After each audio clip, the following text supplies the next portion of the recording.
qui est pas mal aussi. Ouais, ça j'ai pas, mais je vois. Ok, d'accord. Ouais, pour la tokenisation immobilière, c'est Mhm. c'est super précis. Enfin, il fait du bon boulot, Et quoi. donc, du coup, est-ce que En même- ma question classique, c'est que est-ce que du coup, tu as commencé à essayer d'investir et du coup, tu t'es retrouvé en difficulté parce que le marché s'est joué de toi, quoi. Ouais, voilà, mais c'est bien, justement. Moi, je suis plutôt long-termiste, on va Ouais. dire. Mhm. Donc, en ce moment, j'investis en DCA un petit peu dans quelques monnaies qui sont intéressantes, tu sais, genre les projets que Major met en avant, souvent aussi Elrond, Ternoa. D'accord, ok. J'ai investi un peu là-dedans, ouais. Je compte vraiment sur le long terme sur ces technologies-là. Bon, ben là, avec l'avantage de la formation, c'est que maintenant, malgré le fait que tu aies des très bons conseils, tu vas savoir de manière intelligente et rationnelle quand est-ce qu'il va falloir sortir ou alors quand tu as l'info, s'il faut rentrer ou pas, si c'est le moment opportun. En gros, je tire vraiment dans les grosses lignes. Mais voilà. C'est ça qui me manque, c'est du court terme et moyen terme, investir plus intelligemment dans le court terme et le moyen terme, Mhm. parce que le long terme, ça y est, c'est fait. J'ai mis plusieurs billes en place un peu partout, comme je t'ai dit. Donc, D'accord. Bon, mais c'est cool, c'est cool. Euh, Eh ben, quelle heure il est? 33, je pense que tout le monde... il y a du monde. Bon, et bonsoir tout le monde. Alors j'ai peut-être une petite voix, je suis en mode Covid+, donc je vais essayer de ouais. pas vous... Non, mais ça, enfin, à la rigueur, c'est pas grave, c'est surtout qu'arrête, en fait, je fais que tousser, c'est très pénible, donc je vais essayer de pas vous démonter les oreilles. Si jamais vous me voyez d'un coup plus parler, c'est que j'ai coupé le micro, c'est que puis voilà, je puisse tousser tranquille, retrouver ma voix. Et puis voilà, c'est tout, histoire de... Mais bon, je pense que ça va le faire. On est bon. Voilà, à chaque fois je me fais avoir toujours sur ce micro. Donc j'étais en train de dire, je vous ai mis dans le menu qu'on allait parler de BTC ETH. En fait ETH on va pas spécialement parler parce que j'ai déjà fait une petite vidéo. Si vous l'avez pas vu, vous remontez plus haut dans le canal crypto là, de Major. Il n'y aura pas grand chose à dire de plus dessus. Donc on va faire un point sur le BTC, sur les alts. Un programme assez classique pour cette semaine. Et puis à la fin du live, on restera, je pense, une heure ensemble. Une petite annonce qui fera plaisir à ceux qui ne sont pas membres de la formation. Voilà, je vais vous proposer quelque chose qui va peut-être, enfin sûrement vous intéresser. Euh, alors pour le BTC, on va faire, alors du coup, hop, je regarde s'il y a tout qui est bien, je suis en mode ne pas déranger, ok c'est bon. Donc du coup, comme d'habitude, je vous ai laissé afficher à l'écran les indicateurs que j'utilise très régulièrement pour faire mes analyses. C'est-à-dire que là, vous avez toujours la zone de rechargement de longue de notre précédent mouvement, qui est en considérant donc ce mouvement-là, le retracement de ce mouvement-là ici, et je vous ai dessiné donc la borne haute, pardon, la borne basse et la borne haute de ce que j'estime être le range en ce moment. D'accord. Donc là, d'ailleurs, ben, il y a une toute petite, alors c'est une toute petite erreur. Vous voyez qu'on a légèrement dépassé. Donc, moi qui ne fais pas pour le moment d'intraday, en fait, pour moi, ceci est un range tant que il se passe tout ce qui se passe là-dedans. Moi, pour le moment, ça va pas m'intéresser. Évidemment, ceux qui s'amusent à jouer l'intraday, ça peut être intéressant de trader dessus. Ce que je dis à chaque fois, vous achetez et vous revendez les bornes hautes et les bornes basses. Moi personnellement, c'est pas ce que je fais. C'est pas ce que je fais en ce moment. J'ai pas envie trop de camper devant l'écran. Donc voilà pour ceux qui font de l'intraday.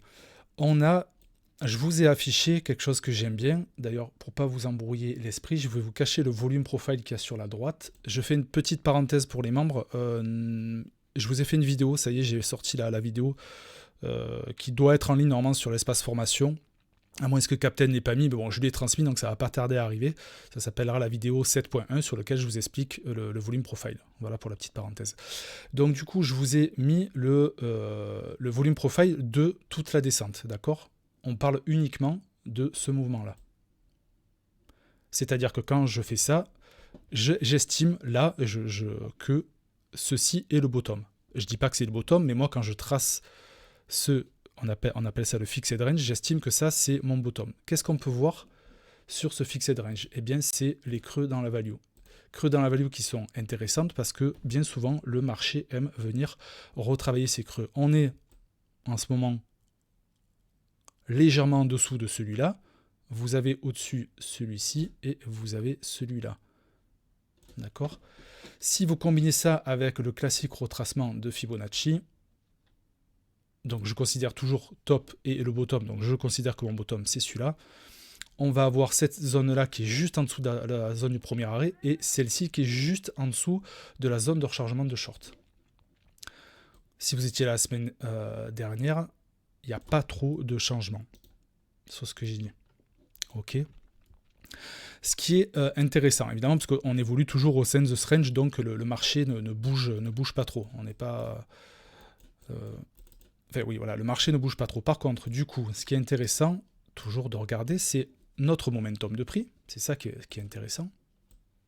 Notre momentum de prix ici. Et nos volumes. On commence par les volumes.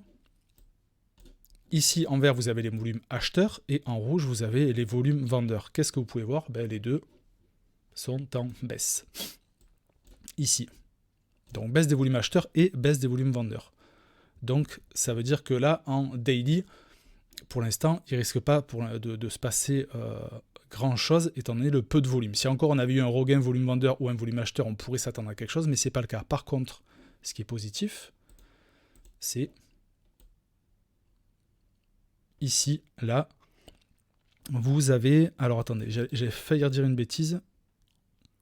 Non, on n'a pas de divergence, Non, parce non. que... Voilà, tu l'as vu. Ouais, le deuxième, Voilà, deuxième plus exactement. bas, il est plus bas que le premier, donc C'est c'est ça. pas un W. C'est ça, ce n'est pas une confirmation, ce n'est pas une divergence haussière, j'ai failli me faire avoir. Mais en plus, on l'avait dit dans le live, on l'avait déjà dit entre nous.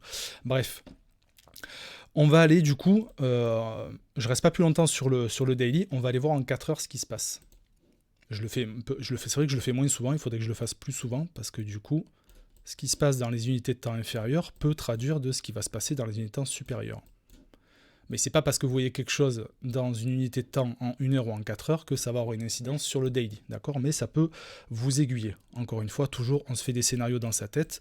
Et là, par exemple, quand je vois donc les volumes, le 4 heures ne m'apporte pas plus d'informations. On a toujours donc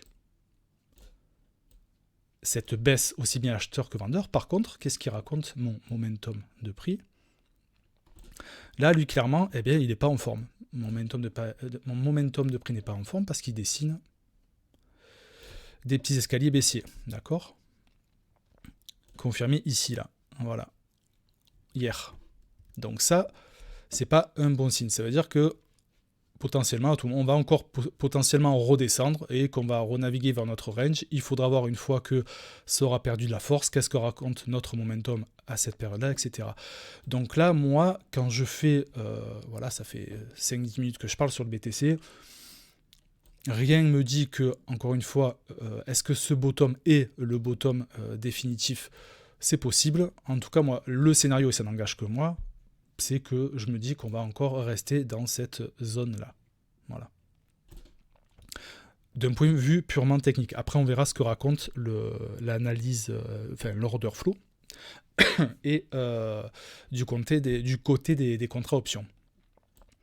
Est-ce que je peux vous dire quelque chose d'autre ?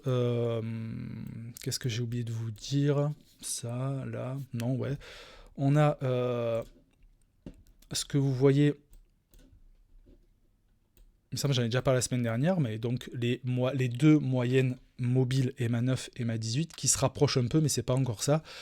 Quelque chose qui serait un des signaux sympathiques à voir, ça serait donc que l'EMA9 cross bullish sur l'EMA18, comme on peut voir par exemple, je sais pas moi, ici. Voilà. Ce genre de cross là. Vous avez une structure de retournement, ici, là, vos EMA qui croisent.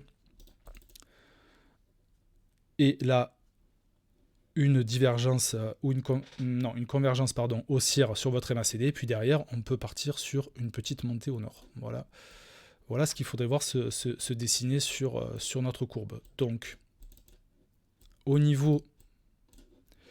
Ce que ça dessine là pour le moment, c'est bon, c'est que tant qu'on ne fait pas de nouveau plus bas, potentiellement, potentiellement, on peut faire ça.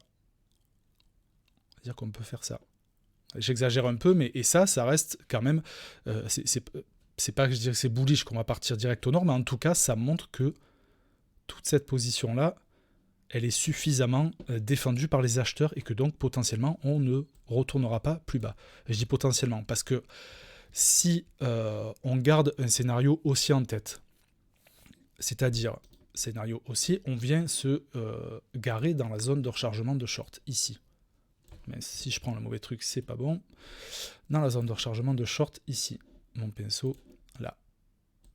Ici, d'accord. Si on fait ça, et c'est ce qu'il faut garder à l'esprit, si jamais on vient à faire ça, je sais pas, on fait ça, ça, ça, on vient dedans, rien n'empêche après que ça se casse la gueule, qu'on vienne plus bas. On aura eu ce mouvement haussier, mais la tendance générale, elle reste baissière en fait. D'accord ? C'est pour ça que moi, d'une manière générale, vous me verrez jamais faire des pronostics à trop long terme. J'aime pas ça, ça me plaît pas, je trouve pas ça judicieux. Donc je laisse faire les autres. Chacun fait ce qu'il veut, il n'y a aucun souci. Moi, je fais pas trop de pronostics à long terme. Parce que si on va là, c'est quand même positif, c'est bien. Voilà, on est à 36, on a quoi, 39, 32, voilà, allez. En moyenne 36, 35, si on revient à 60, franchement, c'est pas mal. Je pense que c'est bien. Mais en tout cas, si on se casse la gueule de nouveau au sud, on restera dans une dynamique haussière. Mais malgré tout, il faut quand même profiter. Si jamais il y a ce mouvement-là qui se passe, il faut quand même profiter et le jouer. Ça serait dommage de le rater. Il ne faut pas oublier que on est quand même... je vais tout juste vous... là, il y a un truc que je veux vous montrer. Alors ça... ça je le vire, ça je le vire, c'est regarder les spreads, j'en ai parlé pendant un moment, ça fait un moment que j'en parle plus, mais ça fait quand même un sacré moment, ça fait vraiment un sacré moment que les spreads sont négatifs. Regardez, alors je vais pas le dessiner là, on va faire une mesure. Les spreads là, on est sur quoi ? On est sur du 61 jours de spread négatif, et ici on a à peu près 79 jours des spreads aussi longs. Regardez sur l'historique, c'est pas souvent. Donc ça fait quand même un sacré moment qu'il y a une bonne pression vendeuse et qu'on s'est quand même pris une bonne descente qui dure depuis un sacré moment. Donc le fait qu'on ait un bottom qui est posé, c'est peut-être possible. Encore une fois, rien n'est fait. Moi, si vous voulez mon avis perso, je pense, la tendance, je dirais à 70-75%, je pense que ça c'est le bottom. Mais le bottom court terme, comme je vous ai dit, si on retourne en zone de rechargement short et qu'on repart au sud, on reste dans une tendance baissière. Mais je me dis que là, potentiellement, il y a des chances qu'on évalue sur ce range, qu'on décide un petit peu de casser pour aller punir tous les shorters, parce que ça fait un moment que ça descend, et que vu que la majorité des gens sont toujours un petit peu à la traîne et achètent d'une manière pas intelligente, il va bien falloir les punir. Voilà, ça n'engage que moi, pas de conseil en investissement. C'est mon scénario le plus probable du moment, mais pas à 100%. Jamais de certitude. Enfin, moi, en tout cas, je réfléchis pas comme ça. Pour ceux qui ont du mal avec l'autre graphique sur les volumes, vous voyez là, donc dans la même échelle, c'est pas inversé entre les volumes acheteurs et vendeurs. Vous voyez bien, d'accord, aussi bien acheteurs que vendeurs, que là, on a une courbe qui chute, ok. Ça dépend, il y en a qui préfèrent cet indicateur ou l'autre, c'est vous qui voyez. Voilà pour le BTC côté analyse technique pure. J'ai rien de plus à vous dire. Je réfléchis. Non, c'est bon. Et j'ai rien de plus à vous dire. On passe à l'order flow. Est-ce que c'est clair pour tout le monde là ? Ça va déjà ce qui a été dit ? Pas de questions particulières ? Je regarde le... Juste, il faut que je pense à regarder non, c'est bon, pas de... Hop. Ok. Alors, order flow, ici. Là, donc j'ai bien... On se met en 12 heures. Là, j'ai envie de poser la question à un membre de la formation. Quel est le premier truc ? Quelle est la première chose, enfin, moi, que j'estime, qui doit presque sauter aux yeux quand on arrive sur cette courbe avec donc tous ces indicateurs. Est-ce qu'il y a quelqu'un qui peut répondre de la formation? J'en profite. Il y a un truc intéressant là, qui est bon à noter. Je dis pas que c'est le truc primordial, mais il y a un truc qui est quand même intéressant à voir. J'y vais si tu veux. Vas-y, je t'en prie. Par rapport à la courbe de prix, tu vois que le prix est descendant, mais par contre que l'open interest est en hausse. Mm-hmm. Et tout en bas, au niveau des ratios de short, de long ouvert, on est en train de croiser là. C'est ça, exactement. C'est ce que je veux que vous voyez. C'est que ça, en fait, ça arrive pas souvent. Regardez, là, on est sur une échelle de temps. Donc, j'ai mis 12 heures, je pourrais mettre du daily. Mais si, quand même, on passe, allez, on va se dire l'année toute 2021. D'accord, regardez, on ne croise pas tout le temps, en fait. On a croisé ici, un petit peu là, on vient taper.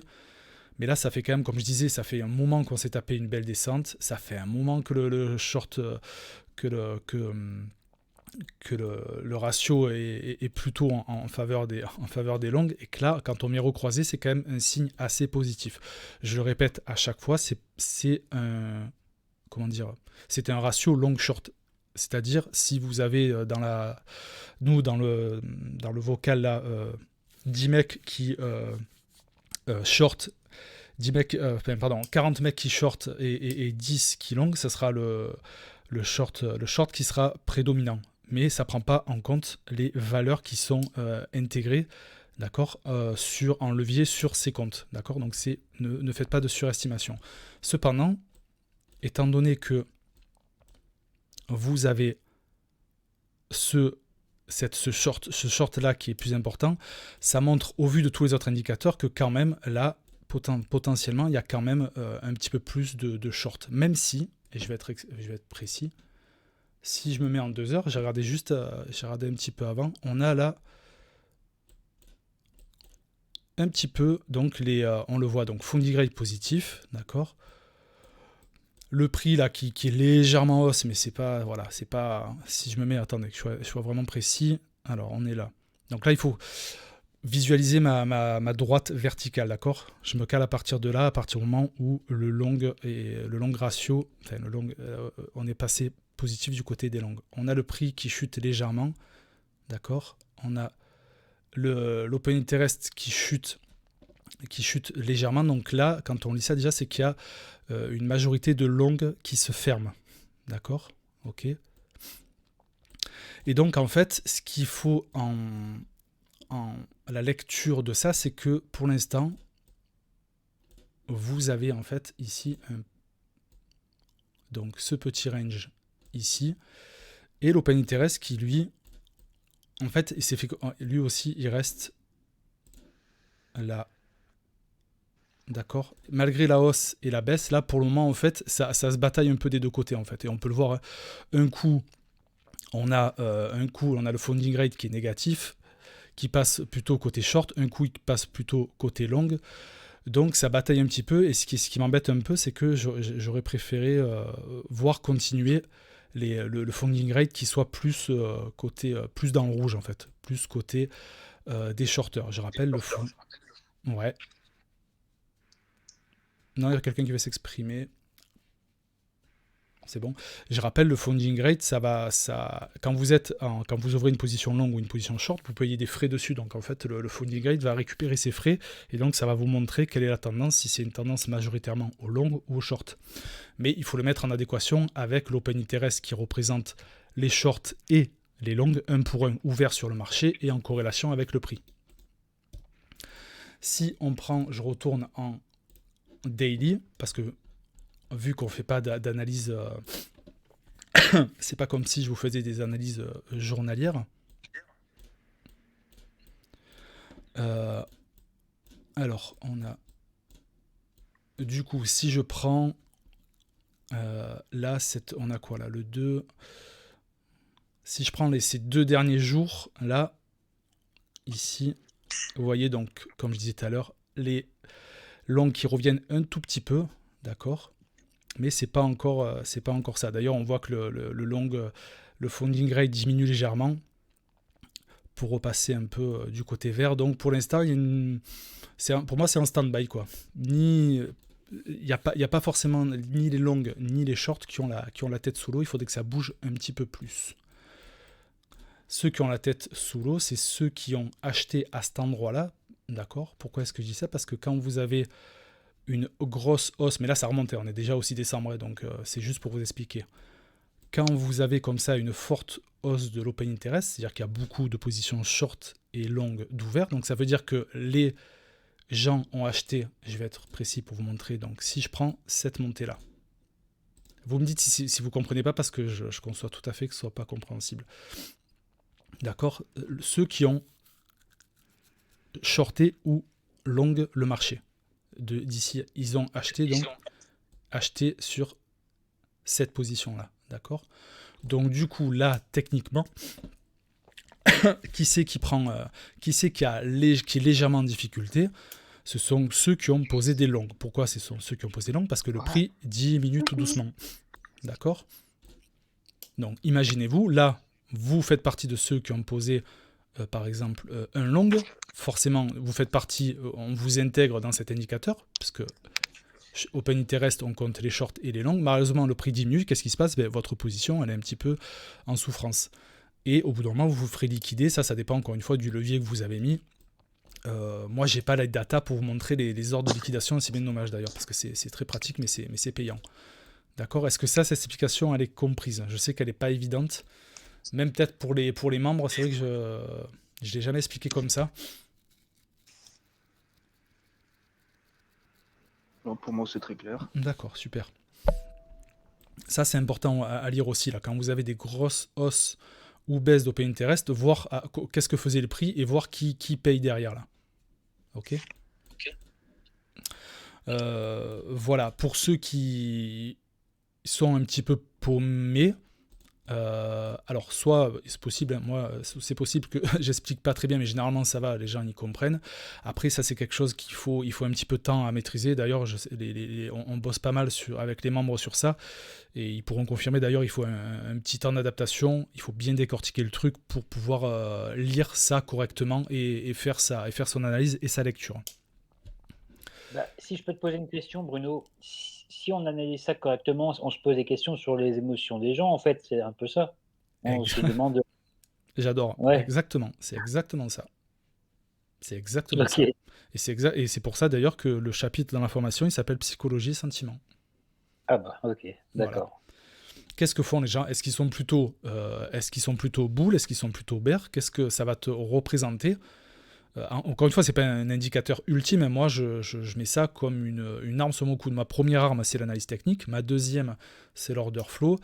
Et on va dire 3 et 3 bis, ça va être tout ce qui est fondamental et les contrats options. Voilà. D'accord. Après, à toi de faire, tu as ta trousse à outils et si tu veux démonter le moteur et le remonter comme tu veux, c'est toi qui fais comme tu veux. Tu as le choix. Mais au moins, tu as les outils qui vont bien pour faire les choses correctement. Mais donc, effectivement, ça te montre tout à fait le sentiment du marché et qu'est-ce que fait la majorité. Et même, tu peux même voir ce que fait la majorité en fonction des différents exchanges. Voilà. C'est toi qui vois. Si tu veux voir ce que ça fait sur Binance, tu peux aller voir ce que ça fait que sur Binance. La seule truc sur lequel on ne peut rien faire, c'est que, évidemment, il faut que les exchanges soient transparents. C'est-à-dire qu'ils ne sortent pas de mythos sur leurs résultats, en fait. Mais ça, on n'en sait rien. Enfin, moi, à mon niveau, je pourrais pas vous dire si les résultats affichés sur Binance, OKEx, KuCoin et compagnie, c'est des vrais résultats ou si c'est pas, ou si les dés sont pas pipés. J'en sais rien. Je sais pas. Voilà. Donc voilà pour l'order flow. Qu'est-ce que je peux vous dire de plus dessus ? Non, c'est bon. Non, ouais, c'est bon. Je vais rien dire de plus dessus. Moi, à retenir, c'est ça qui me plaît. Voilà, c'est ça qui me plaît.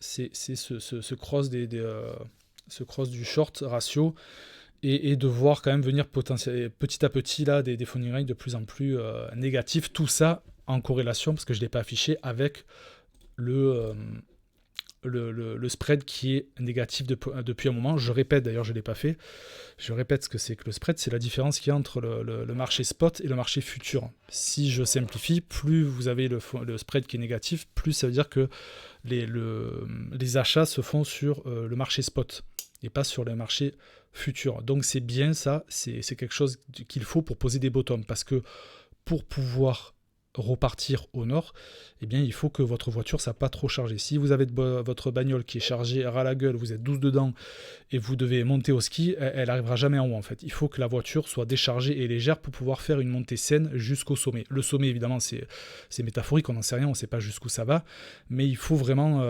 décharger au maximum le marché pour pouvoir repartir au nord. Quand je dis décharger le marché, ça veut dire donc dégoûter tout le monde, faire flipper tout le monde, faire peur à tout le monde, faire capituler tout le monde. Et ce qui me rassure, un dernier truc que j'ai pas dit qui me rassure, c'est que d'une manière générale, de ce que je lis moi sur les réseaux, que ce soit ici ou un peu sur Twitter, même si je passe pas ma vie dessus, je vois quand même pas mal de gens qui disent ouais c'est bon, ça va aller plus bas, ça va aller plus bas, ça va aller plus bas et tout. Et généralement, évidemment, le marché, lui, il se paye sur tes pertes et il va aller à l'inverse de ce que la majorité attend. Voilà.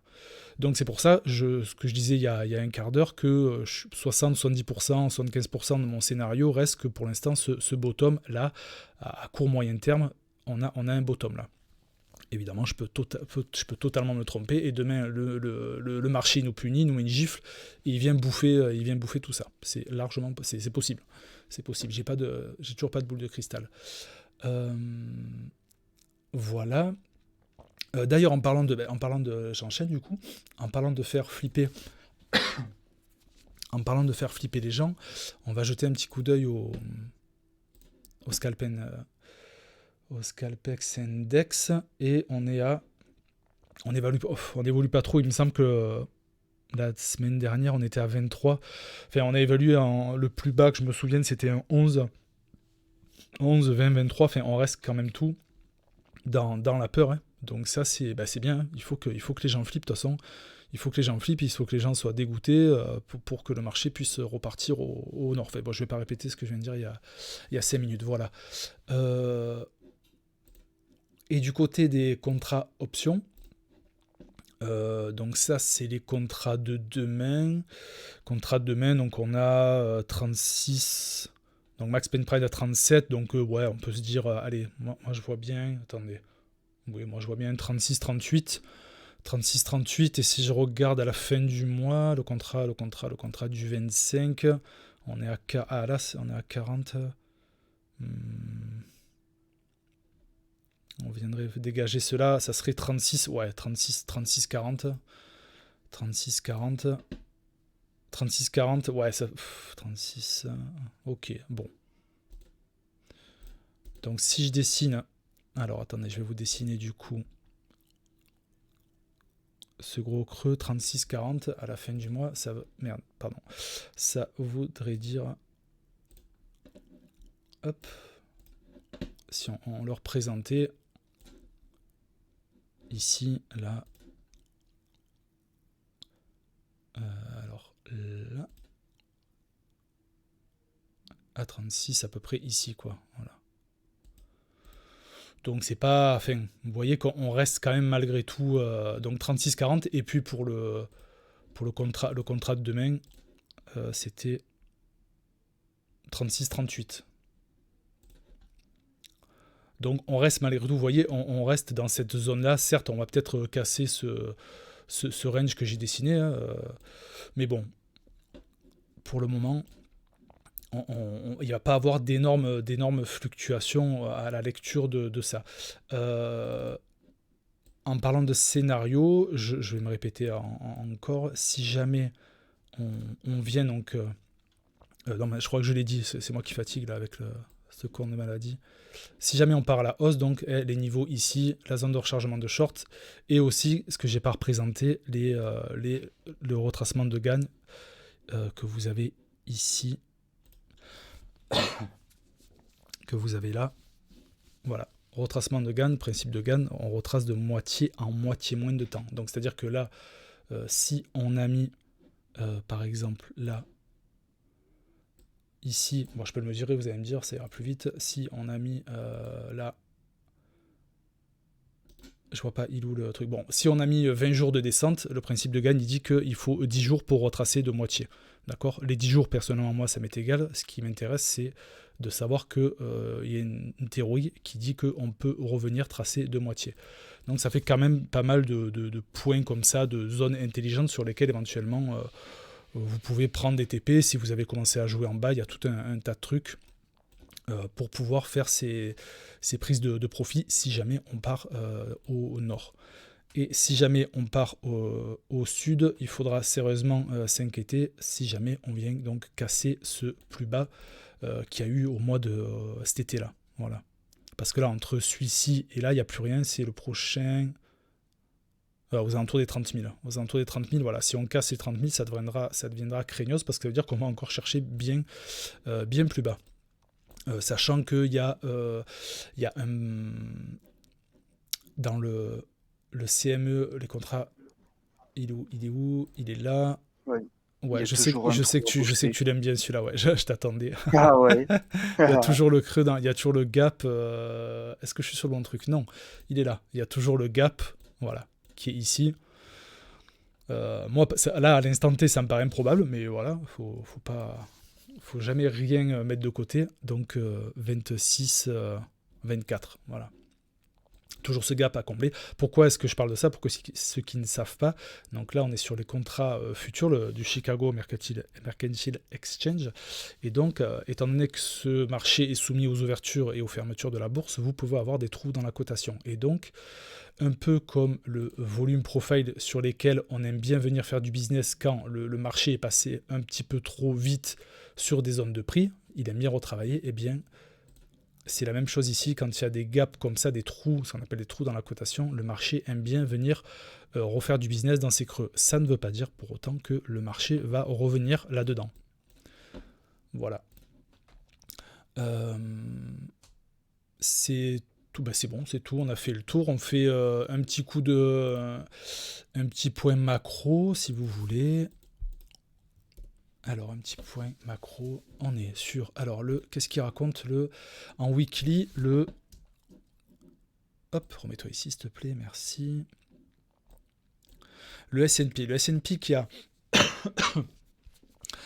dans sa 3e semaine, là, où il a cassé donc ce range-là. Ceci dit, pour le moment, moi, ça m'inquiète pas. Je m'inquiéterais vraiment, alors surtout en weekly, ça va vraiment puer si jamais on voit se dessiner ça. Voilà, ça puera. Mais pour le moment, si on continue à dessiner quelque chose comme ça, il n'y a pas de souci, d'accord ? Casser un niveau, c'est quelque chose qu'il faut surveiller, évidemment, mais tant qu'il n'y a pas de structure de retournement, voilà, il ne faut pas non plus crier, même si, évidemment, ça ne fait pas plaisir à voir. Et en daily, d'ailleurs, on peut le voir que tout doucement, il commence à rebondir, à faire ses petits escaliers, donc à surveiller. Le Dow Jones qui a bien rebondi aussi après avoir fait après avoir fait une figure très, très moche ici, donc il a réintégré cette trendline que j'avais tracée, à voir comment ça va se passer dans les prochains jours. Là on est en daily, en weekly, regardez, on est légèrement dessous, donc pareil, pour l'instant on a vécu des moments où on s'est un peu posé des questions, mais c'est en train de réintégrer, donc à surveiller. Si je repasse en daily, si voilà, on revoit se dessiner des choses comme ça, qui réintègrent tout doucement sa trendline, bon ben alors ça, pour le moment ça va. Ce que je voulais vous montrer, c'était l'US Dollar Index qui a pris une grosse gifle, donc ça, c'est bien. Vous savez que quand l'US Dollar Index fléchit, ça c'est au profit des bitcoins. Du Bitcoin, au profit des crypto-monnaies en général. Donc si on voit l'US Dollar Index perdre de sa force, ça sera bon pour le marché crypto. Là, on voit qu'il y a une belle correction depuis, je vois pas la date, depuis le 28. Je regarde en weekly ce que ça donne. Voilà, cette grosse bougie-là, donc à surveiller parce qu'ils viennent de retaper son support avec cette trendline de ce mouvement-là. Donc si on peut voir se dessiner quelque chose comme ça, voilà, là, ça sera quelque chose de positif, des structures de retournement, ça sera quelque chose de plutôt positif pour le BTC. L'action Coinbase, elle, depuis un moment, essaie de passer sa trendline, mais pour l'instant, pas de structure de retournement derrière, donc rien n'est fait. Le BTC sur le Chicago, le CME, on vient d'en parler. Voilà pour le point macro. J'insiste pas plus dessus. Voilà, on a eu une période compliquée, c'est en train d'aller mieux. Je suis pas au courant, j'ai pas regardé je sais pas s'il y a eu des news spécifiques concernant la finance aux États-Unis, ça me parle pas. J'ai pas vu passer des trucs ces derniers jours. Si je me trompe, dites-moi-le de suite. Donc, à voir comment ça va se passer dans les prochains jours et prochaines semaines au niveau de l'évolution des courbes. Voilà.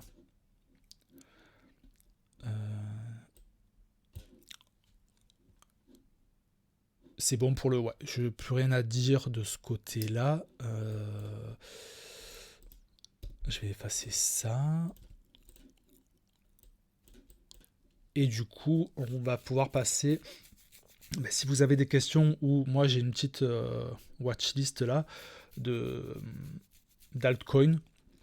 Je ne sais pas si elle vous intéresse. Si vous en avez en particulier que vous voulez voir, dites-moi. Ou déjà si vous avez des questions, évidemment, sur ce que je viens de dire.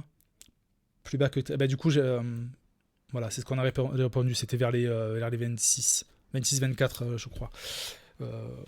Avec quand on voit le gap du CME. Mais c'est vraiment le plus bas, quoi.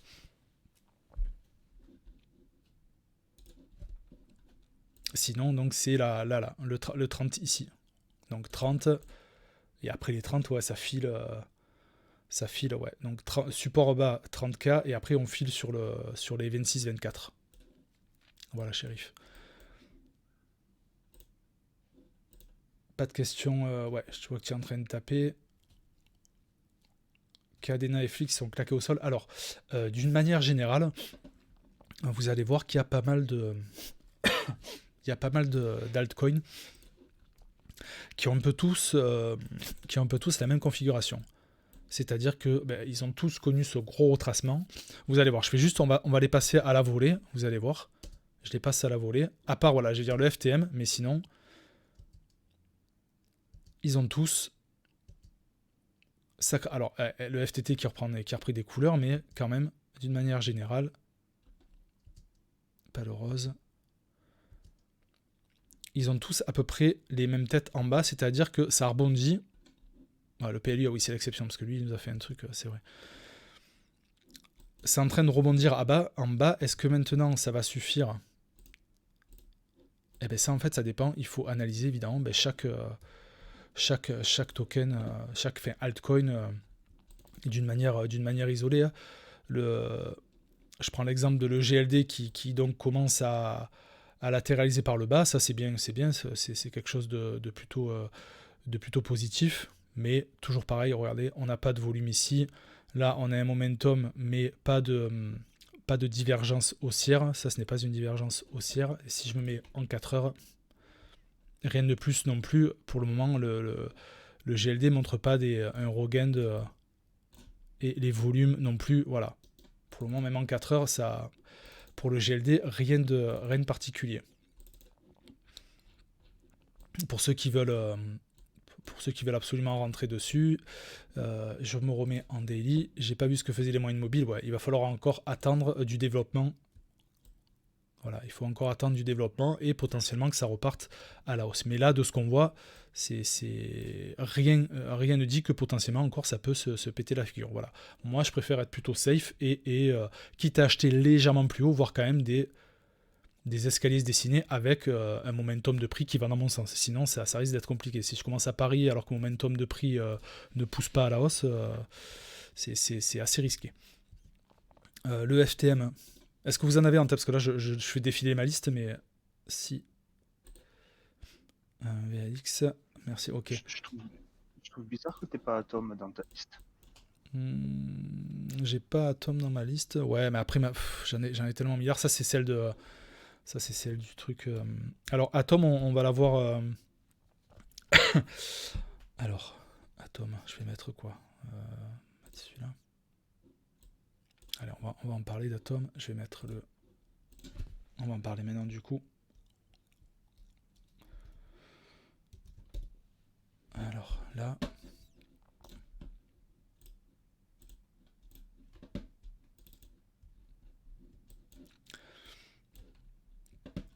Donc, tac, on a une belle. Ok.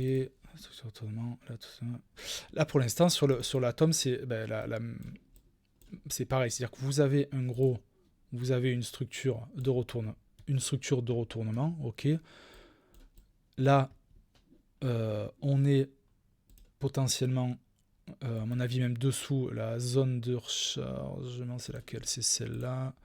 Je vais vous la tracer. Là, on est dans la zone de rechargement. Ok. Par contre, le truc qu'il faut que ça saute, voilà, aux yeux, on n'a pas de volume, on a un momentum qui est pas joli, donc rien ne dit pour le moment que je parle évidemment ceux qui si vous vous amusez à shorter le marché, c'est pas pareil. Là, moi, je parle à chaque fois quand je vous fais les lives comme ça, c'est un achat spot classique sans levier.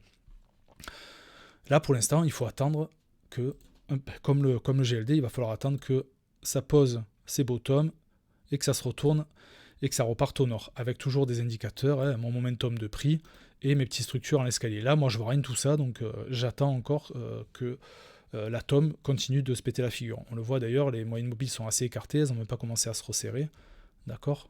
Comme vous pouvez le voir là, regardez. Vous voyez ce qui se passe ici, il y a quand même plusieurs bougies. Là, ici, j'ai un W et ça repart direct. Et mes moyennes mobiles se croisent. Et là, j'ai rien de tout ça. Donc, pour l'instant, stand-by.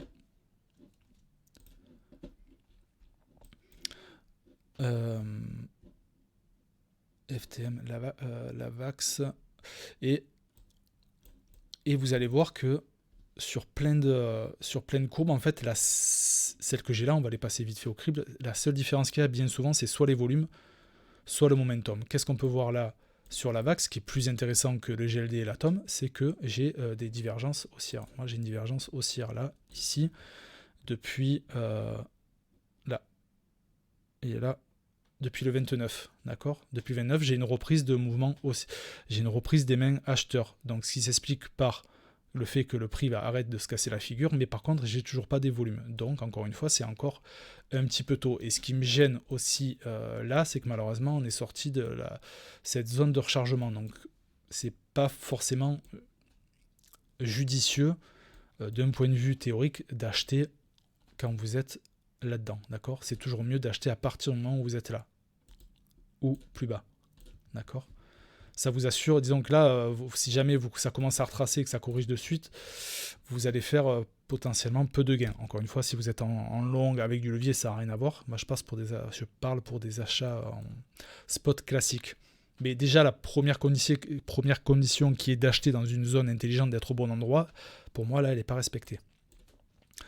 En tout cas, potentiellement, déjà, avec un momentum qui reprend des couleurs, c'est quelque chose de positif. Le Xava qui fait pareil, d'accord, qui a poussé à la divergence, ça pousse. Il manque plus que encore une divergence à confirmer ici, et on se retrouve dans la même configuration que la VAX. Au niveau des volumes, par contre, on a une augmentation des volumes, on peut voir là une augmentation des volumes vendeurs et une diminution des volumes acheteurs. Donc pareil, il faut pour pas faire trop agressif, il faut attendre. On est dans la zone de rechargement, donc ça c'est bien, c'est une zone d'achat intéressante. Il faut laisser encore se dérouler cette courbe qu'elle pose. Voilà, elle pose son bottom, des escaliers et ça reparte dans l'autre sens. Le CAPS pareil, le CAPS qui a poussé à la divergence à chaque fois. On en a déconfirmé une ici, il en manque une à confirmer là. Malgré tout, volume acheteur en baisse, volume vendeur en hausse. Pareil, il faut laisser la courbe se poser là. Voilà. Il faut vraiment imaginer, je sais pas, genre un avion, pour ceux qui aiment l'aviation, un avion qui vient faire une espèce de touch and go et puis qui repart, quoi. Il faut vraiment laisser la courbe se tasser et après et repartir. Évidemment, c'est dans le meilleur des cas. Quand je parle des escaliers, c'est que vous avez le temps de voir se dessiner ça et puis vous rentrez au bon moment. Rien n'empêche qu'à tout moment le marché fasse ça, un V-bottom et paf, il reparte. Ça, malheureusement, on n'y peut pas grand-chose. Parce que quand vous avez un V-bottom, imaginons que toutes les conditions sont réunies pour entrer. Si je vois se dessiner ça, moi je ne vais pas acheter ici. Je vais attendre que ça retrace. D'accord ? Si je suis agressif, j'achète là. Et si je suis beaucoup moins agressif, je vais attendre la confirmation ici. Mais acheter là, ici, alors qu'on n'a pas de confirmation, On n'a pas nos petits escaliers et tout, c'est un petit peu agressif. Mais ça peut se faire. Après, chacun joue comme il veut. Chacun joue comme il veut. Et donc, encore une fois, là, moi, je laisserai la courbe se dérouler et se poser le temps qu'elle reparte. Le FTT qui, lui, reprend un petit peu... il reprend des couleurs au niveau de la courbe, là, ça c'est bien de voir ça, mais malgré tout, votre momentum de prix, eh ben, c'est pas... Non, on n'a pas quelque chose de boule. Donc, par contre, si on voit se dessiner des choses comme ça...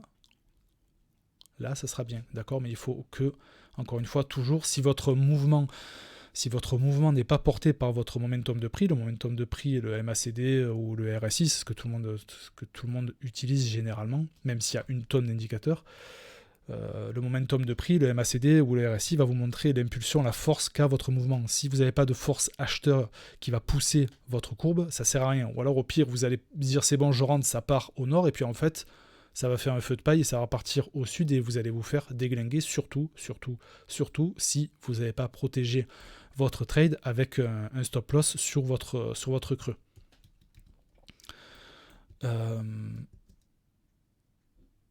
Theta, pareil. Theta, regardez, de toute façon, j'ai tracé une trendline, on n'a pas cassé la trendline, on a des volumes acheteurs et vendeurs en baisse, votre momentum de prix monte au rien positif, il faut laisser se dérouler la courbe. Moi, j'aime bien dessiner ça à chaque fois, c'est les creux, les bottoms ultimes.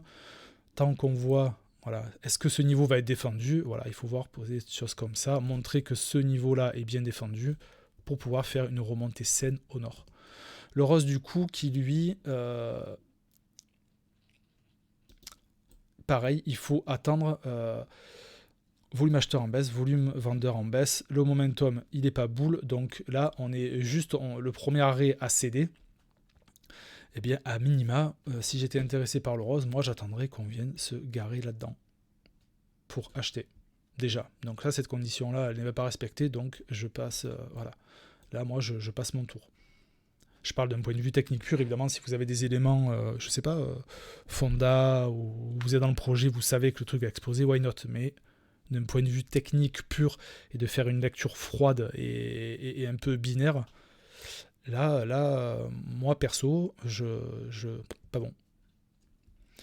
Le Matic qui est en train de continuer sa chute tranquillement, il est en train de rentrer dans la zone de rechargement. On n'a rien de particulier au niveau du momentum. Au niveau des volumes, c'est pas fameux. Donc pareil, il faut attendre que le Matic vienne se poser pour pouvoir repartir. C'est pour ça que je vous disais en début, avant d'attaquer les alts, c'est que voilà, ils dessinent tous à peu près les mêmes choses, à peu près évidemment. Ça, ce que je dis, ça n'inclut que ce qu'il y a dans cette liste. Il y en a certainement, peut-être que je ne les connais pas ou je ne les ai pas vus, qui surperforment, et bien heureusement, il y en a qui surperforment le Bitcoin. Le BNB, pareil. Pas de divergence, pas de convergence, il n'y a pas de momentum bull. On est dans la zone de rechargement tranquille. Volume baisse, volume acheteur et volume vendeur en baisse. Il va falloir attendre. Solana, le sol, pareil. Ici, attention, ce n'est pas une divergence haussière, d'accord. Faut pas se faire avoir. Ça, les membres l'ont vu dit direct. Je suis sûr. Pas de volume. Le croc qui lui, voilà, déjà c'est plus intéressant. Pourquoi est-ce que c'est plus intéressant? Parce que là, moi j'ai un momentum qui montre une divergence haussière. Donc ça m'intéresse. Par contre, je n'ai pas de volume. On peut voir que il faut voir maintenant si ce mouvement, cette divergence acheteuse qui va être impulsée par le MACD, il va falloir que les volumes acheteurs se réveillent et puis pareil, voir se dessiner notre structure pour que ça puisse repartir au nord. Donc on est dans la zone de rechargement, ça c'est bon, il faut encore attendre un peu de développement. À minima, si vous êtes dans des zones intéressantes, il faut au moins que vous avez un momentum qui est positif. Si vous n'avez même pas de momentum qui est positif, c'est pour ça que là après je les passe en 2-2, c'est que ça ne sert à rien. C'est vraiment... et rien ne vous dit que ça va repartir au nord, quoi. Donc le PLU qui lui avait fait on avait parlé déjà la dernière fois, qui a fait un mouvement explosif dans ses eaux. Donc là évidemment ça corrige. On a des volumes qui sont cassés la figure, une convergence baissière, une petite convergence baissière ici. Donc là, il faut, voilà, quand vous voyez le truc, ça serait un bon piège en fait. Ça, c'est que vous voyez par exemple sur les réseaux sociaux quelqu'un qui tag le PLU est en train de, le Pluton là, est en train d'exploser.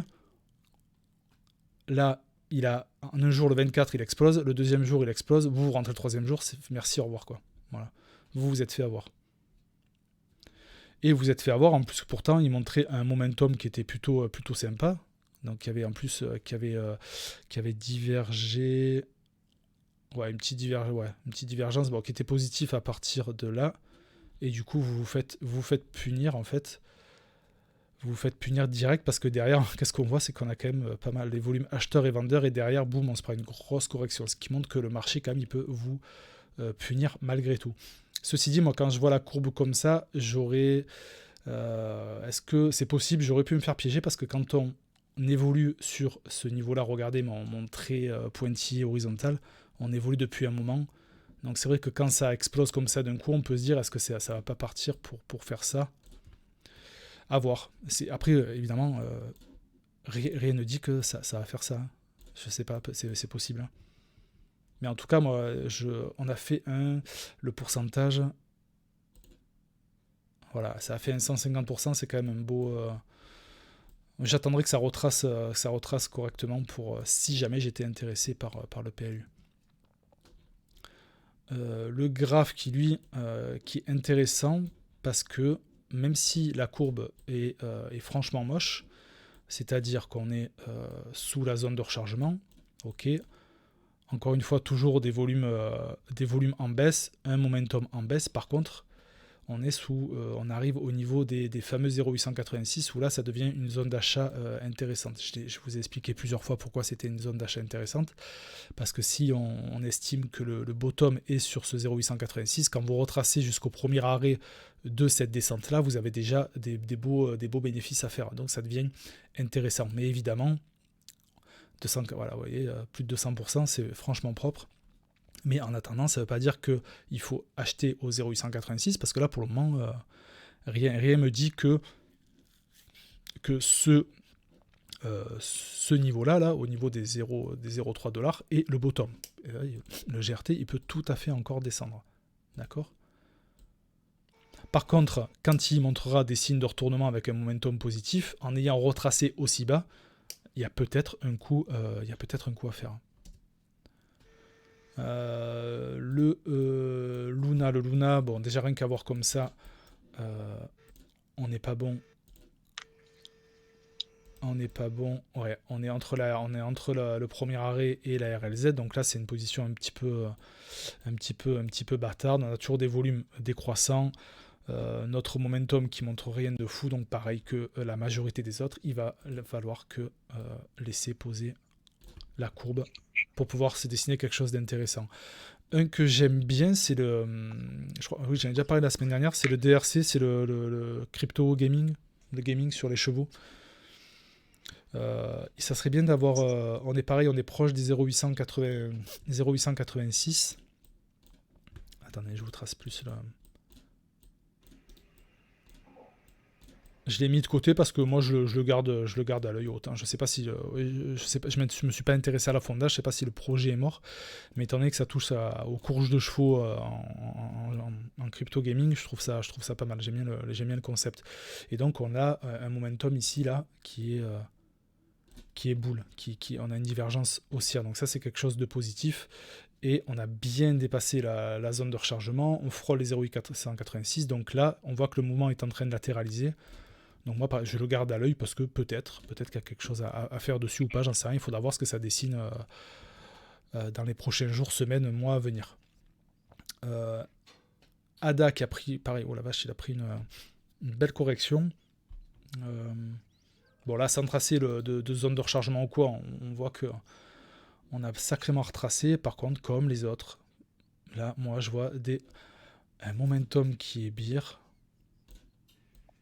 Des volumes pareils, donc pour l'instant il va falloir laisser se poser la courbe. SNX qui est plus intéressant, SNX qui est plus intéressant. Est-ce que SNX là, non, j'ai pas de bon. Alors j'ai pas encore de divergence haussière, c'est dommage. C'est dommage, mais pareil, lui, sans tracer forcément votre Fibo, je vous le trace pour que vous puissiez voir. Là, voilà, là on est carrément dessous les 0,886. Donc on atteint des zones extrêmement intéressantes. C'est pour ça que lui aussi je l'ai mis dans la liste, parce que même s'il n'y a absolument rien, il n'y a pas du tout tous les indicateurs qui sont dans le vert, vu la position à laquelle il a retracé, ça mérite de jeter un coup d'œil. Le MIR, lui, qui a pas encore, bah là, pareil, il faut laisser poser, faut que ça chute. On n'a même pas un bottom là, encore. Donc du coup, voilà, il faut laisser, c'est trop précoce encore. Bien trop précoce, malgré le fait que vous ayez votre momentum qui montre des signes boules. Et la Tom, on en a parlé. Ça, ce que je viens de faire, ça a l'air un peu... peut-être que ça a l'air rébarbatif, ça a l'air pénible, mais c'est une phase, en fait, qui va falloir faire, parce que une fois que vous avez vos outils de lecture, votre analyse et vos manières de rentrer et de sortir sur une courbe, en fait, cette phase-là, en fait, de recherche et de lecture, il va falloir qu'elle se fasse. Elle ne peut pas se faire tout seul, d'accord ?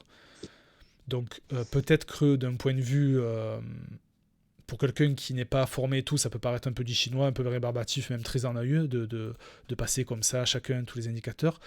Mais, comme tout, au début, c'est un petit peu ennuyeux, et à force de le faire, votre œil va s'aguerrir, votre œil va arriver à analyser très vite les courbes qui sont intéressantes et pas intéressantes. D'accord ? Là, moi, je l'ai fait en mode, pas fait au ralenti, mais je l'ai fait à mi-vitesse.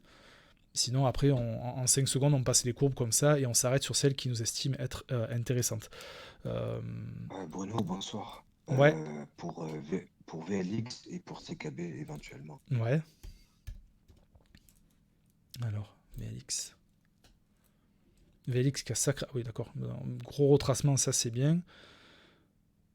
On a volume, donc ça c'est bien, on allait... Ok. Donc, alors juste un truc, il y a un truc qui me gêne, parce que VLX, attends, je vais regarder il y a un truc qui me dérange là sur le...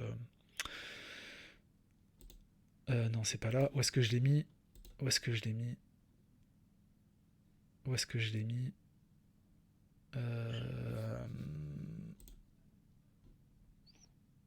Je cherche... Je sais plus où je l'ai mis. Bon, c'est pas grave. Attendez, faut que j'arrive à la retrouver.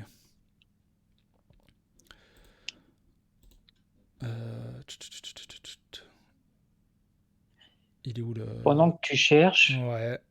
Et je Est-ce trouve que je... Punaise, il est où ? Je t'écoute. Ouais, je bloque parce que j'ai un truc... Ah, il est là. Putain, la vache, j'ai pas de... Vas-y, dis-moi.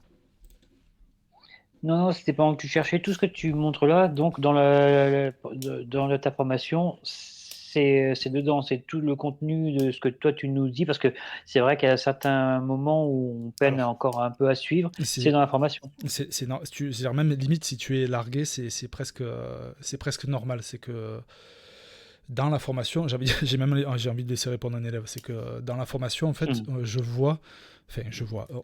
vous montre et je vous explique pas à pas de manière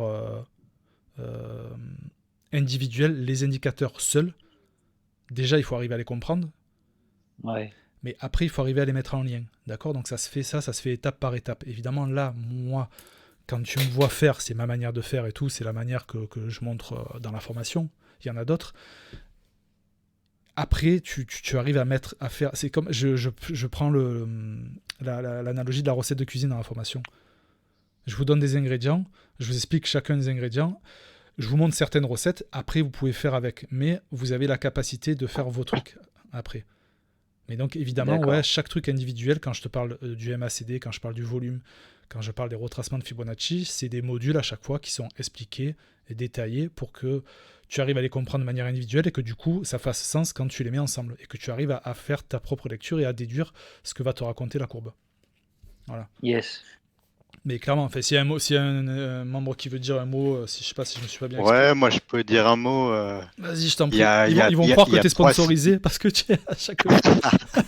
il y a 3 semaines, je participais à ces lives. J'en ai suivi 2. C'était du chinois, je captais que dalle. Et j'ai commencé la formation en. Je l'ai regardé en une fois. Maintenant, je prends des notes et tout, et je suis capable de comprendre. Je suis pas encore serein à 100%, mais je comprends les lives publics. Donc, t'inquiète, ça va venir et assez rapidement, quoi, si t'es motivé. Ah, ok, c'est cool. Voilà. Merci. Du coup, merci beaucoup pour le petit Ça témoignage. rassure. De toute façon, après, je suis pas de pipeau, moi. Comment ça s'appelle? Les avis, sur le canal, ils y sont, tu cherches, tu demandes et tu les auras. Voilà. Après, Non, mais j'ai déjà suivi quelques lives que tu as voilà. fait et c'est pour ça que j'ai acheté la formation parce que je trouvais ça très intéressant. Mais Ouais. là, je suis encore perdu tant que j'aurais pas regardé la formation. Et moi, je vais la regarder à ma vitesse, c'est-à-dire tout doucement, quoi. Mais Ah tiens, mais tu la regardes à ta vitesse, surtout, tu mets pas la... bien sûr, J'aime bien le sketch de Gad Elmaleh, voilà, on fait pas un sprint avec des pompes de ski, ça sert à rien, tu vas te péter la gueule, tu prends ton temps, voilà, si toi il te faut 1 mois et demi, il te faudra 1 mois et demi, parce que de toute façon c'est ça. le marché dans 1 mois et demi sera toujours là, t'inquiète pas que... Ouais. Donc je voulais regarder en fait l'historique de la courbe, ok, donc ok, ça me va. Donc du coup VLX, je vais. On prend tout simplement ce. Alors, évidemment, ça se voit, on est dans la zone. On est sous la zone de rechargement, super intéressant. On est même sur les 0,886. On a eu un regain volume acheteur, ça c'est bien ici. Ça se combat un petit peu. Et par contre, ça manque un peu au niveau du MACD là. Donc, le 4 heures, qu'est-ce qu'il raconte? Le 4 heures? Ouais, c'est pas encore ça. C'est pas encore ça. C'est pas encore ça parce que là, du coup, Alors, je sais pas si ça diverge à la baisse parce qu'il faut vachement zoomer vu que la courbe est tellement plate. Ouais, ça te fait des petites divergences baissières. Donc là, non, t'as une perte de momentum. Voilà. Là, ta courbe, elle a pas encore engrangé assez de patates pour pouvoir repartir au nord là. Donc moi, si ça serait moi de rentrer sur le VLX, j'attendrai. En tout cas, là, En DCA. En en DCA, DCA, ah, c'est en DCA, oui. Alors en DCA, c'est différent parce qu'effectivement, en DCA, putain, t'es là-dedans, déjà, c'est cool, quoi. Donc si tu veux fractionner, je sais pas moi, tu as 200 balles à mettre, oui, tu peux mettre très bien, je mets 50 balles là. Si ça se pète la gueule, je mets 50 balles là. Et puis si jamais ça vient à monter, c'est pas grave, tu achètes un petit peu plus haut. Ouais. Voilà, tu lises ton prix, mais en même temps, tu sécurises. Enfin, tu prends une position plus sécure. C'est toujours pareil. Si tu t'amuses à acheter là sans aucune confirmation, rien ne te dit que ça va se casser la gueule. Donc voilà, mais en mode DCA, ouais, c'est pas déconnant. Et le CKB? Alors, s'il veut bien.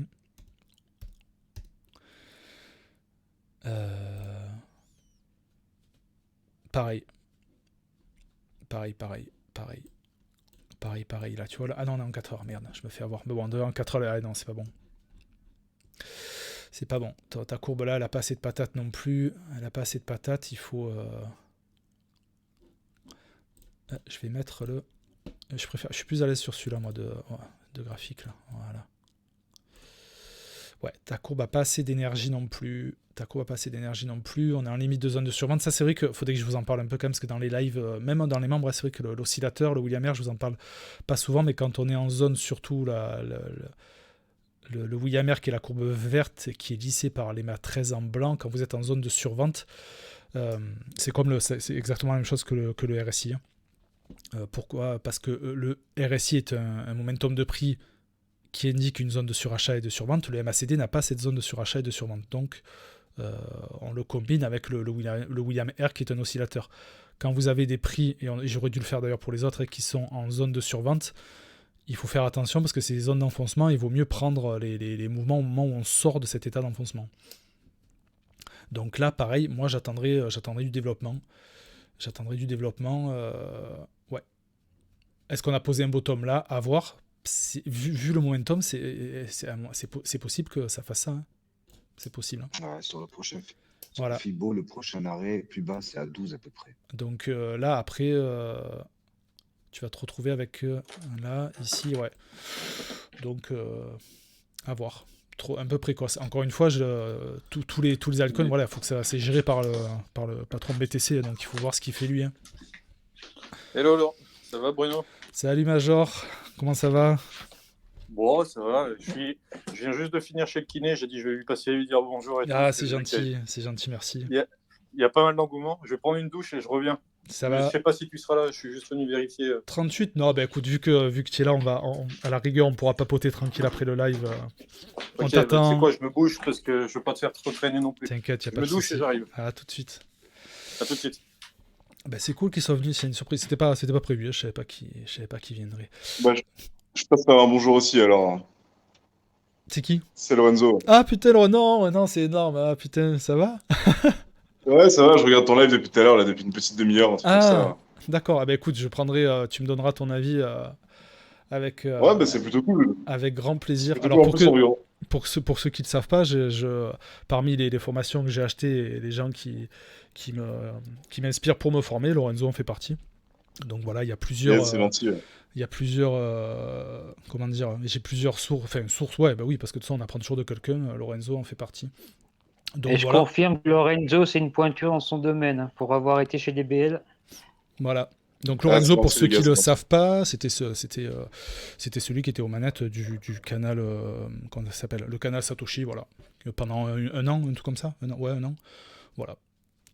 Ouais, donc, c'est à peu près ça. Et je trouve ça amusant, parce que du coup, je regarde ton live, et c'est vrai que je comprends ce que tu fais et tout, et on regarde pas forcément les graphes de la même manière, mais je veux dire, c'est pertinent comme tu le fais aussi. Exactement. Moi, je regarde plus le cours, et toi, plus les indicateurs. Exactement. C'est aussi un peu complémentaire. C'est ce que t'étais là quand je disais, c'est que si vous regardez les cours de Lorenzo et moi, j'ai pas la même manière de faire que lui, tout simplement pour un truc principal, c'est que Lorenzo utilise les vagues d'Elliott. Moi, je l'ai déjà dit dans plusieurs lives, j'y arrive pas. J'arrive pas à faire les vagues d'Elliott. Voilà, c'est pas mon truc. Il faut que vous trouviez vos indicateurs qui vous plaisent, sur lesquels vous êtes à l'aise et surtout qui fonctionnent pour vous. D'accord? Si quelqu'un vous dit le tunnel VWAP, tout ça c'est le meilleur, non. Vous trouvez le truc qui marche pour vous. Moi, j'ai essayé les vagues d'Elliott. J'ai essayé mon petit carnet là, je m'étais buté à ça au début et j'y suis pas arrivé. Donc voilà. Donc, il y a autant de manières de trader qu'il y a de traders en fait. Hein. C'est vrai qu'on a tous un peu nos. Ouais, c'est ça. Moi, voilà, si vous venez dans ma formation, c'est une manière de faire. Et je dis pas que c'est la meilleure, j'en sais rien, je sais pas. En tout cas, ceux qui ils sont satisfaits pour le moment. C'est une manière de faire, et puis voilà. Après, vous voyez ce qui vous correspond. Je pense que c'est le mieux. Ce que fait Bruno, c'est vachement cohérent en tout cas. Ouais, merci. Pour être assez critique envers les autres analystes techniques, ce que fait Bruno, c'est cohérent. Merci, c'est cool. Et encore, je suis allé, je me rends compte là pour les alts, je suis allé vite et tout. C'est vrai que j'ai le cerveau qui est un peu, le cerveau covidé qui est un peu embrumé. Mais voilà, les membres ils peuvent confirmer que quand on fait les lives, je suis vraiment, je suis super pédagogue, j'explique bien et j'arrive bien à dénouer les nœuds qui se font dans leur tête. Et de toute façon, je les mets en difficulté parce que je les emmerde avec des exercices. Donc ils sont obligés de cogiter en fait. Voilà. Donc, d'ailleurs, j'en profite pour faire. Je voulais vous faire une annonce. On fait tous ensemble un live public une fois par semaine. Ça me fait plaisir. Je partage ça avec plaisir. C'est pas les plus. Ceux qui vont dire ouais, c'est une manière de faire de la pub. Pour ma formation, même pas. C'est surtout pour faire progresser tout le monde, parce que comme dit Lorenzo, c'était le premier à l'avoir dit et je suis 100% d'accord avec lui. Il y a de la place pour tout le monde sur le marché, donc la compète, franchement, il n'y en a pas. Du coup, par contre, si on peut aider à progresser tout le monde sur la commu Major, que moi j'adore, j'adore l'ambiance qu'il y a ici, et éviter que vous faisiez défoncer votre portefeuille par des conneries, ben voilà. Nous, on est là pour ça, pour éviter que de vous faire défoncer. Et pour vous rendre compte du coup de ce qu'on fait au niveau de la formation et de ce qui se passe quand je fais une fois par semaine à minima les lives privés dans lesquels je pose des questions, on fait des analyses et on échange entre nous, je vais vous proposer à tous qui veulent, en fait, je fais une journée, j'ai horreur de ce mot-là, mais je sais pas comment le dire autrement, une journée porte ouverte, c'est-à-dire que le live privé dédié aux membres qui aura dimanche, en fait, je vais l'ouvrir à tout le monde. D'accord ? Ça arrivera qu'une fois, le live ne sera pas enregistré, et je ferai le live avec les gars comme si vous faisiez partie de la formation. Donc comme ça, vous allez voir ce qu'on fait derrière les portes, en fait. Voilà, ça vous donnera une idée de comment j'essaie de faire progresser les gens, de comment j'essaie de ramener des compétences, les exercices qu'on fait, les corrections. Et voilà, comme ça, si vous voulez venir voir concrètement, s'il y en a qui sont un peu... je comprends qu'il y en a qui sont refroidis quand tu vois, ouais, on ne sait pas, c'est des mythos, les mecs, ils affichent là. J'ai encore Imnium là, qui m'a fait un 53% aujourd'hui, là, c'est bien, c'est que ça commence à avoir des résultats, là. On a eu quoi? On a eu 48, hier 143, avant-hier 200%. Moi, je comprends qu'il y en a qui pensent que c'est du mensonge ou que c'est trafiqué ou quoi que ce soit, donc je vous les porte. On fait un live d'1 heure avec les membres et j'ouvre ça à tout le monde. D'ailleurs, je vais le proposer à Major. On fera ça sur le canal ici. Et puis comme ça, vous verrez concrètement ce qu'on fait d'une manière pas filtrée. Si tu veux, ce qu'on peut même faire, moi, je sors juste de la douche, mais ce qu'on peut faire même, c'est qu'on va carrément sur mon gros portefeuille et puis on n'a qu'à tout mettre. Voilà, sur un trade. on fait all-in. On fait le truc. C'est ça. Ouais. Par contre, tu me fais rire parce que du coup, je suis en train de penser à, je sais pas si je vais faire le boomer, mais ceux qui ont la référence, mais excusez la tenue, je sors de la douche. Voilà, pour ceux qui aiment bien les guignols. Merde, voilà, ceux qui ont la ref, voilà. Le fameux. Le live en lui-même est fini, j'ai rien de plus à vous dire. Si vous avez des questions par rapport à ce que j'ai expliqué, évidemment, je conçois que il y a des trucs qui soient complètement nébuleux quand j'ai passé à la volée, momentum, divergence, pas divergence. Les volumes, le Williamer, qu'est-ce que c'est, les EMA, pas EMA, voilà, c'est un peu nébuleux, c'est normal. Et si vous assistez au live sans prendre de formation, peut-être que vous arriverez à vous démêler les pinceaux, c'est possible. Sinon, la formation, elle est là pour ça, et puis voilà, vous faites comme vous voulez. Maintenant, c'est un peu open. On profite qu'Anthony, ça me fait super bien. Lorenzo, franchement, je suis refait. Je sais pas si ça s'entend dans ma voix, mais je suis vraiment refait que. Ouais, j'ai même pas dit bonjour à Lorenzo, du coup. Salut. Excuse-moi. Ok, salut Major, j'espère que tu vas bien. Ouais, bah écoute, ça va. J'ai entendu parler en grand bien de toi, de ce que vous étiez en train de préparer et tout, avec Massiva. Ça fait plaisir à voir que ça avance de tous les côtés, que ça soit du côté de Bruno, du tien, de toutes les autres personnes dans le canal et tout. C'est cool. C'est cool de voir tout le monde prendre un peu son envol. Et ouais, là, le réseau pro qu'on va faire, je pense que ça va être sympa. On a plein de projets sur lesquels on bosse. Et pareil, là, de voir Bruno, qui est un super bon gars, on s'est vu IRL et tout, qui, pareil, commence à avoir des bons résultats, à bien décoller et tout. Franchement, ça fait plaisir. Ouais, merci, c'est cool. D'ailleurs, il faut que je m'intéresse au réseau. Je ne l'ai pas proposé sur le canal, là, je ne m'en suis pas encore occupé, mais oui, il faut que je le fasse. De toute façon, je pense qu'il y a des propositions à faire là-dessus. Je te parlerai en privé. Ça marche, Lorenzo, c'est cool. Est-ce que, avant de chiller, de blaguer tranquille, parce que c'est bien aussi de le faire quand même à chaque fois, voilà, est-ce qu'il y en a qui ont des questions avant qu'on bascule sur du plus léger? Est-ce qu'on pourrait avoir le canal de Lorenzo, pardon. Ouais, Lorenzo, tu vois, il va le partager sur le comment ça s'appelle, sur le Major Crypto, là. J'attendais d'avoir l'autorisation de Major, quand même, si... Oh oui, de toute façon, t'as déjà bien assez participé aussi. Hein. Bon, c'est cool. Alors, ouais, ceux qui veulent me suivre sur Telegram, c'est juste je peux mettre le lien dans le canal de Major si c'est OK. Ouais, tu peux, y a pas de problème. Et je rebondis sur ce que vous disiez tout à l'heure, sur les formations et tout ça. Il y a un truc que Bruno fait, c'est d'amener de la valeur ici gratuitement. Et il y a un truc qu'il ne faut pas oublier aussi, c'est que si un jour vous avez un doute sur un produit chez nous, je sais pas, par exemple, Bruno il vous parle de son produit, mais il fait peut-être un peu cher, ou alors il y a ce genre de choses, de toute façon, tous les produits chez nous, ils ont la garantie 2 semaines. Donc si jamais vous vous rendez compte que c'est pas pour vous, alors voilà, faut jouer franc jeu, on est d'accord là-dessus, mais si jamais vous vous rendez compte que c'est pas pour vous, vous vous faites simplement rembourser, et puis voilà, ça n'empêche pas de garder un contact hyper constructif et tout, quoi. Mais en tout cas, voilà, vous êtes sûr et certain de ce que vous achetez, quoi. Ouais, c'est vrai que c'est important, je le précise jamais, mais évidemment, ouais, mais c'est en même temps quand on te connaît et qu'on sait comment tu fonctionnes, c'est je satisfait ou remboursé, mais qu'on voit partout, là, il a vraiment fait, et il fait sens, quoi. Il n'y a pas de souci, si vous n'êtes pas content, il n'y a aucun problème, hein, vous envoyez un petit message au support, moi ça me convient pas, vous remboursez, et puis voilà, il n'y a pas de souci. Hein. J'ai une question. Ouais. Est-ce qu'on peut penser que les tokens comme Uniswap, SushiSwap, PancakeSwap et Serum, ils sont complètement dead en ce moment? Bah, c'est difficile quand tu vois Pancake. Je me rappelle, j'avais mis d'ailleurs un petit message il est où Pancake? Sur mon canal en disant est-ce qu'il est mort, est-ce qu'il est pas mort. Il est où le cake? Bah, quand tu vois la gueule qu'il a, bon. Bah, en analyse fonda, Voilà. ce que je peux vous dire, c'est que les fondamentaux ont toujours été là. Le seul truc, c'est que le lead dev est parti de chez eux. Ah, ok. Donc, ça pose déjà problème au niveau fonda, parce que ce qui est bien, c'est que sur Oasis, on peut se permettre de le laisser. Parce qu'on le dit bien, on le répète, c'est pas un investissement à faire, mais c'est un investissement pour démarrer, pour mettre un premier pied dedans. Mais disons qu'au niveau fondamentaux, bon, bah, PancakeSwap, ça restera quand même le premier AMM sur la blockchain de Binance. Pour autant, ben voilà, le lead développeur, il est parti. Ça ne veut pas dire qu'il n'y en aura pas un autre qui arrive. Hein, pour autant. Donc du coup là, pour répondre à ta question concrètement, d'un point de vue technique, donc tu vois quoi? Tu vois des volumes qui sont dégueulasses, tu vois un momentum qui est complètement beer, et puis en plus tu vois ton William R, ton oscillateur qui est en zone de survente. Donc là, il y a tout qui est dans le rouge. Voilà.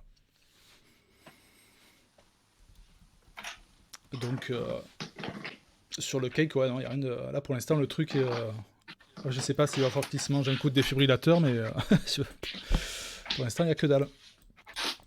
Est-ce que ça va partir? Ouais, je sais pas.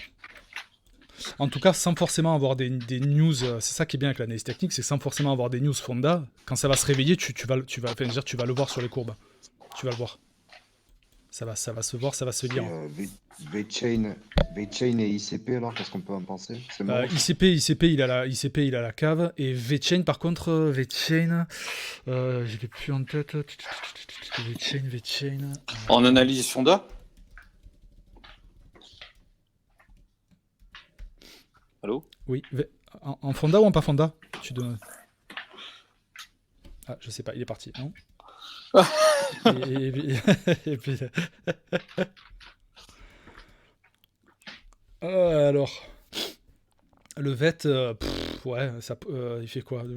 Ça... Ouais, ça pousse à la divergence, mais c'est pas... Non, mais non, toujours pas. J'ai l'impression de faire le robot depuis tout à l'heure, mais ouais, ça pousse à la divergence. Là, on est... Non, c'est pas bon. Hein. C'est pas bon. Ça pousse à la divergence, mais il n'y a rien qui est confirmé. Là, vous avez un momentum de prix qui est bear. Les volumes, qu'est-ce que ça raconte? Les volumes. Il faut dire, tu as l'impression de faire le robot, mais il y a beaucoup de courbes qui se répètent aussi. Ah ouais. Eh oui. Il y a... Et là, Vas-y, excuse, pardon. Je disais, oui, c'est ton moment. C'est ça, c'est qu'après il faut choper celle qui. Enfin là, c'est le contexte du marché évidemment qui le BTC est pas up, donc forcément les alts ne suivent pas. Il y en a quelques-unes qui doivent sûrement suivre, mais bon, il faut passer à travers les petites pépites qui commencent à se réveiller. C'est pour ça que j'ai dit tout à l'heure, à minima, regardez que vous avez au moins un momentum de prix qui est positif, et éventuellement un oscillateur qui sort des zones état d'enfoncement, sinon. Si vous allez vous manger un vieux fake out comme ça, et après ça va repartir et vous allez vous faire défoncer.